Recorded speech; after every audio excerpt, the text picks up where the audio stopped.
Good morning, everyone. Um, it's absolute pleasure to be here amongst all of you.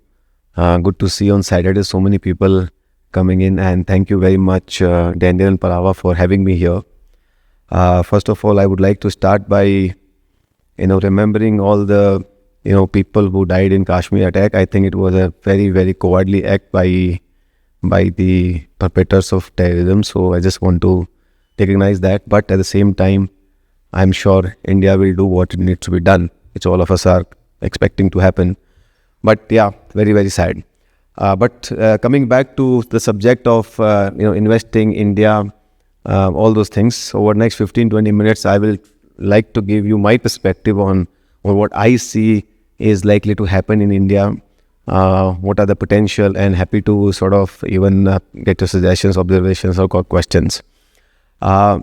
So friends, I'm sure all of you have been seeing India is being, built, rebuilt, and there's a very significant amount of optimism in India in last, 5-7 years.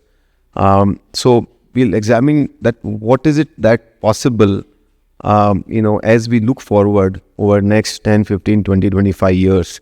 As all of you know that, Prime Minister has called out that Amritkaal is a period by the time India turns 100, we will become a developed nation, or we aspire to become a developed nation. That's the kind of vision at least he has put forward. So we thought, why not to kind of see what are the possibilities, learn from what happened elsewhere, and see whether it is possible or not this time. And if it happens, what are the potential opportunities for all of us, right? So we all know that, India was a very, very prosperous nation. If you go back and look at our history, 400 years ago, 500 years ago, India was, we remember that called 𝐸𝐚𝐴 की चिड़िया. We had 25% of the world GDP or world trade, right, which we lost due to British Raj. And, by the time India got independent, we were like left less than 2% of the total world trade. And that is the kind of, period we were subjected to for a 400-500 years period. And that was a same thing happened with China in the same period. China was also very, very prosperous nation again 400-500 years ago. They lost that as well. But China started regaining their glory about 30-35 years ago, primarily from 1989 after Deng Xiaoping took over, right? And he leapfrogged the nation over next 20, 30, 40, 50 years into today their world GDP is, has gone from that 2% to almost close to 20%. Same thing India has started, that journey now in last 8-10 years in a meaningful manner. And when you start this kind of journey, initially it looks very difficult, very hard, but over a period of time, it kind of builds out. So where do we stand today? Today, as we stand, our GDP is about $3.84 trillion, right? By the time Amritkaal happens, if, we even take 6.5% kind of growth, we will reach to $29-30 trillion kind of GDP, right? Our per capita income will go to about $18,000 from currently $2,500 approximately, right? That, and our world share, in trade, our share in the world trade will go to 16-17%, right? So these are the kind of possibilities which are there in front of us, and this journey has meaningfully started. But let us see, why do we believe that, this journey has this time legs and possibilities? Because India always had potential. It's not that India never had potential. India always had potential, and we always, somebody very famously said that India always disappoints both pessimists and optimists. So start, stop is our nature in last, post-independence, right? So why do we think this time around, this is a very, very different game or different proposition? So if you see in last 10 years, meaningfully, India has built a very strong, solid foundation, right? That foundation is very, very solid, and that is broadly standing on 3 pillars, right? Those 3 transformative pillars which has been put in place, they are the core foundation. What are these? Number one, India has built a very, very significant digital stack, whether it is Aadhaar, whether it is, Jan Dhan Trinity or UPI or ONDC or GST or many more, that the digital stack is unparalleled in the world. Nowhere in the world we have this kind of infrastructure built at a fraction of the cost. And that has, we all have felt touched in different ways, and entire population. That's a very solid pillar which India has built. Second, I think long pending economic reforms have been carried out. GST, IBC, RERA, and many more. I mean, these have been pending for 20, 30 years. It's not that they are new ideas. They were all ideas which have existed for 20, 30 years. But what we were lacking was an execution ability or a political will to carry them out, taking the risk and whatever it takes to get it done. They have been carried out. And now we are seeing benefit of those economic reforms. Like if you remember, when GST was introduced, everybody was, I'm sure, complaining and giving at the points of problems we had. But today, GST has become a very, very solid backbone for which our unparalleled parallel economy has become part of the mainstream economy, whether it was demonetization, Indian bankruptcy code, RERA, and many more. I mean, we recently repeat about 2,000 old archaic laws. I mean, our Indian penal code was 1800 pre-independence, and so this is the kind of rod which we were carrying. So India is building a lot of long-pending economic reforms. And third, most importantly, is the infrastructural reforms. Today, India is building roads, railways, ports, airports, everything at a very, very different pace, and which all of us, I am sure, can feel and touch. I mean, every part of the Pune, Jagan, I can tell you, same is happening in every part of the country. But at least, we know that with the little bit of pain, that at least it's being built, and it's being built at a very, very different pace which I've never built. So you have this foundational sort of work which has got done. Now, these foundations are of course important, but even more important to this, in my opinion, is the mindset shift which India has gone through, or is going through. And those mindset shifts, according to me, are going to drive propel India into next big orbit trajectory. Now, let us see what are these big mindset shifts, right? If you ask me, number one big mindset shift which has happened in our country in last 5-10 years is India has moved from incremental mindset to exponential mindset. What do I mean by that? Historically, we are all happy to do small, like even the term was coined for India, Hindu rate of growth 3-4%. We had our own time. Everything was done at 10, 20 years, 30 years, and still there was no sort of, today everything is being executed at a very different pace. The sense of urgency, the size and scale which India is thinking is unparalleled, right?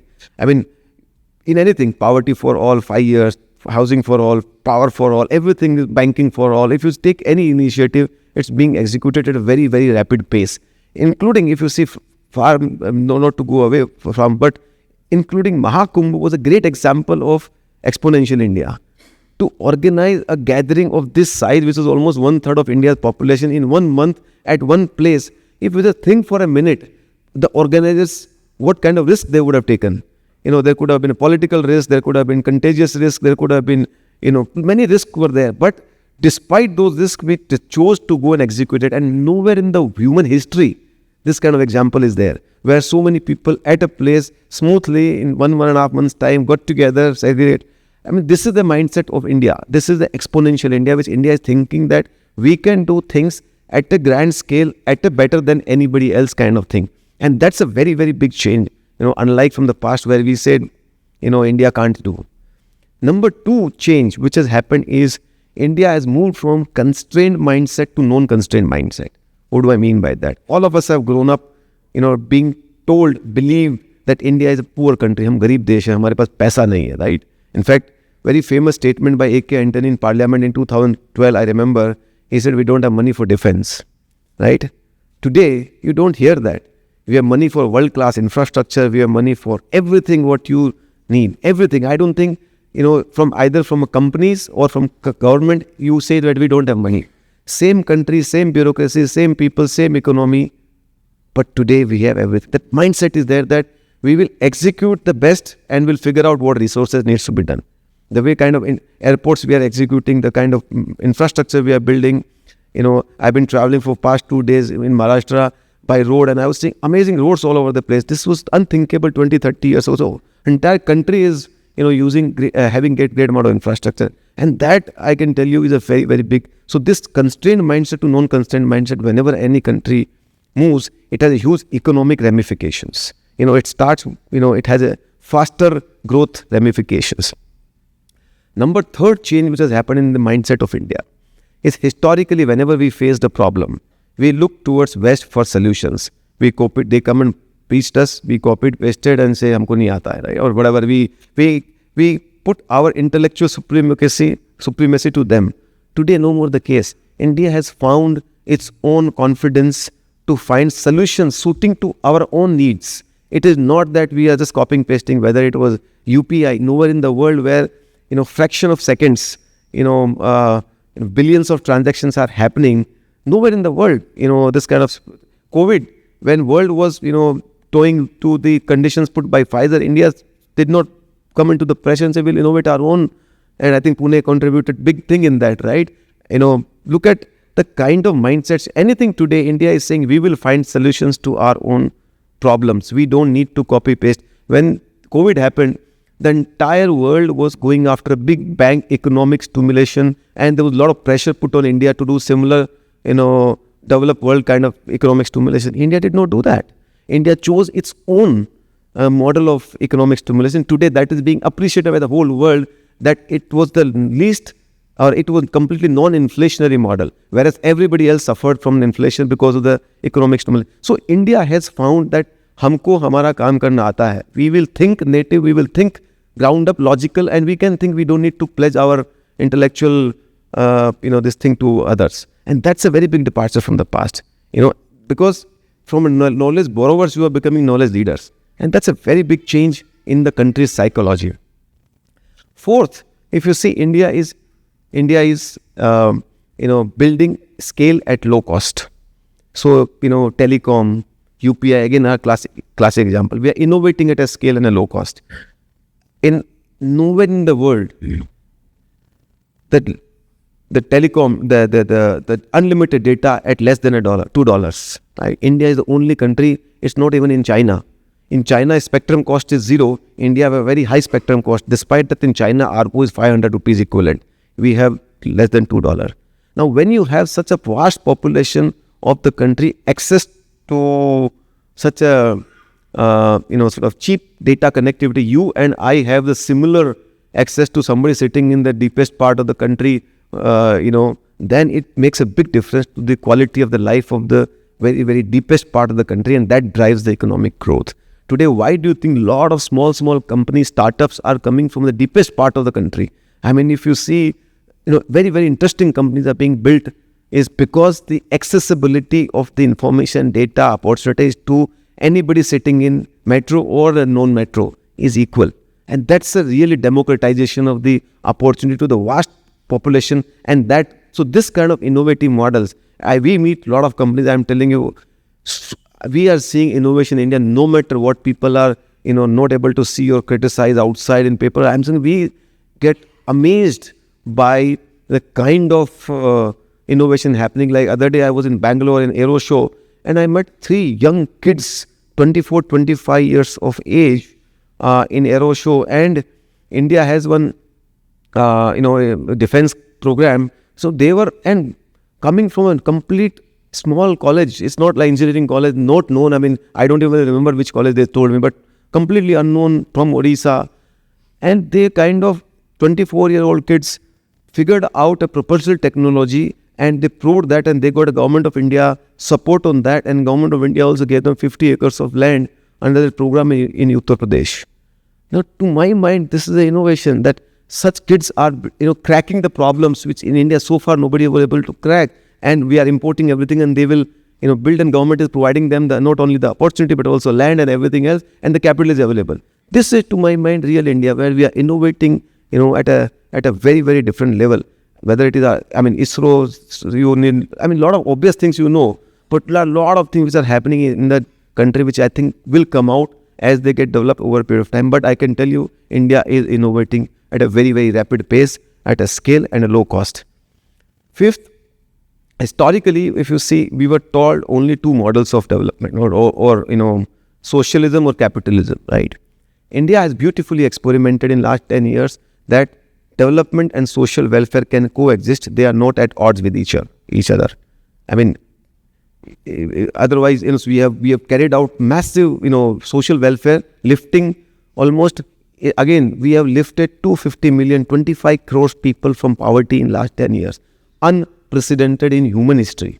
That so many people have been lifted. So we have not only we are progressing on the development, but the downtrodden, the lowest of the society are also being enabled, because if they get the right quality of the food, nutrition, basic healthcare, their productivity will also come to the core and will participate in the economic growth. If you don't lift 25% of your population from the basics of the living, how would you aspire to become a developed nation? So we are also kind of saying we will do capitalism, but at the same time a very right mix of capitalism with the social welfare.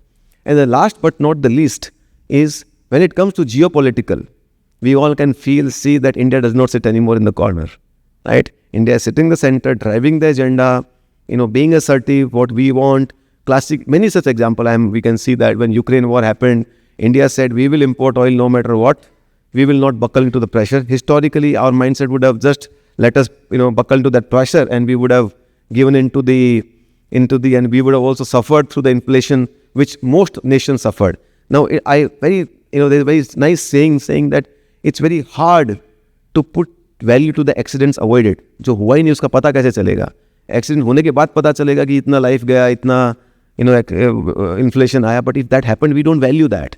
So we don't realize this power of this change in the mindset, that we are becoming, world is looking up to us. We are the next big game in town. And why? It's not surprising if you read newspaper, no day goes without having an interview of some big, foreign company, CEO visiting here or some guy visiting here. You observe this trend. You will not find a single day without.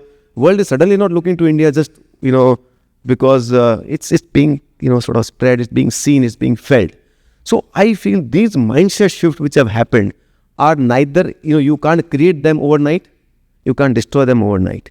They take generations to build, but once you get into that, then the nation starts getting momentum, and that starts sort of finding its own way to so I do believe that, these are the real change which are actually putting India into the next orbit, next trajectory. And when you see this, lot of this day-to-day, risk, day-to-day volatility, day-to-day, all those things start, kind of going to backseat, because you understand the story in a real way.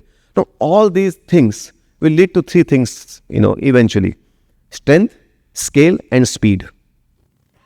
We are the most populous nation on the planet. We are the youngest nation on the planet. And we are the most aspirational nation on the planet. These combination of these three things will take us forward. If you again see the history of any company, if you invest into, the companies which have created wealth, they have only three common things in them: strength, scale, and speed. And that, my friends, is happening at the country level. And today, that momentum, we think that is going to create significant amount of wealth over next 10, 15, 20, 30 years. Now, let me give you a few trends, like one trend, and this question come to what if this government change this, that, and all those things, right? One is that, like I said, once a culture is set, mindset is changed, it's very hard to sort of undo. A lot of foundational, which is being built, is very hard to undo, right? But more importantly, one mega trend, which cannot be reversed no matter what, is our demographics. Our median age is 28 years of age. China is 38 years of age, and their population is aging. In fact, they have a very interesting social problem because of their one-child policy. One working couple has six dependent parents, 4 dependent parents and 2 children now. So if you are aging and you have 6 dependents, it's a very difficult situation to be in. India is 28 years. We will be youngest for next 50 years. We will provide 25% of world's incremental labor force. 2/3 of our population is working age, which is huge. So many people working, consuming is nothing but growth in GDP, right? So this is the trend which cannot be changed. Then there are many trends like, manufacturing, which India historically was, very, very poor in. India did not pay attention. Today, world, and we all know that, and you sit in town of Pune where there's a lot of manufacturing activity historically anyway there. But today, manufacturing is a very, very, today we import everything. Or we have very large sort of $400 billion of imports of goods. If we just replace that itself, it is a great thing. So today, India has embarked on that journey, and no other parts of the world can, compete with us in that sense. Very often say, can we build China? We are not saying we'll build China. We are just shifting away from China. And Forget anything else. If we just replace our imports, that's good enough. Our labor cost is $200. China's labor cost is $800 to $1,000. That can't change. Our power cost is cheaper than China. That can't change, right? So our logistics costs are slightly inefficient, but that's being built with the infrastructure cost. So manufacturing is again a very, very, big opportunity. Services India has remained leader by far, and that will continue to. I think that can't go away, and still we are contributing, building huge amount of opportunities.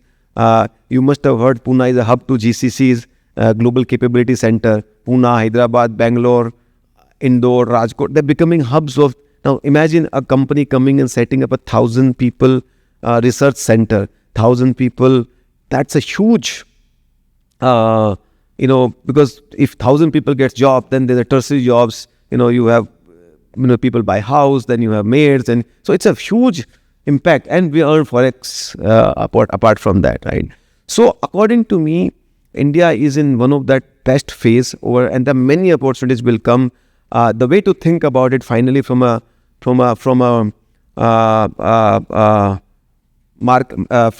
size and scale perspective, to give you an idea, last year, total India's corporate profitability was $170 odd billion. Okay? In 2001, it was $8 billion. So 8 billion to 170 billion, 20x in about 22, 23 years, right? So if you see, we had $8 billion in 2001. Today, last year it was $177 billion. Almost 22, 23x in 20, 25 years. This number by 2035 will become $1 trillion. It means our market cap, which is, $1 trillion, if you take a PE of 2025, our market cap will be between $20 to $25 trillion, which is today $5 trillion. So almost 5x kind of opportunities at a market level, and if you have better managers who can outperform 2-3 times, you can make 6-7x. So the point I'm trying to tell you is one of the biggest wealth creation opportunity ahead of us. Now, forget, I share a lot of these changes which have happened, but look at historical, 8 billion to 170 billion. 2002, I remember Nifty was 800 points. Today it is 24,000, right? In this period, UPA 1, UPA 2, global financial crisis, 3G scam, coal scam, fragile 5, demon, GST, IL&FS crisis, pandemic, Ukraine war. You can name the crisis, you can name the risk which can come, has come. Despite that, India has delivered this return. So, and we had a lot of weaknesses. Today, we don't have those weaknesses. India is far more solid. Final word on the risk, because that's the most important thing. Historically, big risks come only from 5 things. From a sustainable risk perspective, where Indian economy becomes weak, Indian economy starts sort of struggling. Number 1 is current account deficit. Current account deficit meaning we import more, export less. So we need more dollars to support our imports, whatever we consume from. We import iPhones, we import gold, we import a lot of things, but export less. So we need dollars. How do we get that dollars? Through the capital flows, from equity flows, FDI, debts, everything, right? When you have this high current account deficit, you are always dependable on the external capital, which is it's like thinking in an individual case, you earn less, expend more. So you have to depend on borrowings, right? Same thing. So India's current account deficit was 4.5% in 2012 when we became part of fragile 5 economy, right? Our Raghuram Rajan had to do that urgent bond, and our currency depreciated at 20-25% in a very short period of time. And historically, why our currency depreciates 5% every year is because of this. Today, that current account deficit has come down to close to 1%, and in next 5 years, because of our, all the policies which I talked about, it becomes surplus in next, 5-7 years. So when you become surplus, you don't need capital to build. Think about it.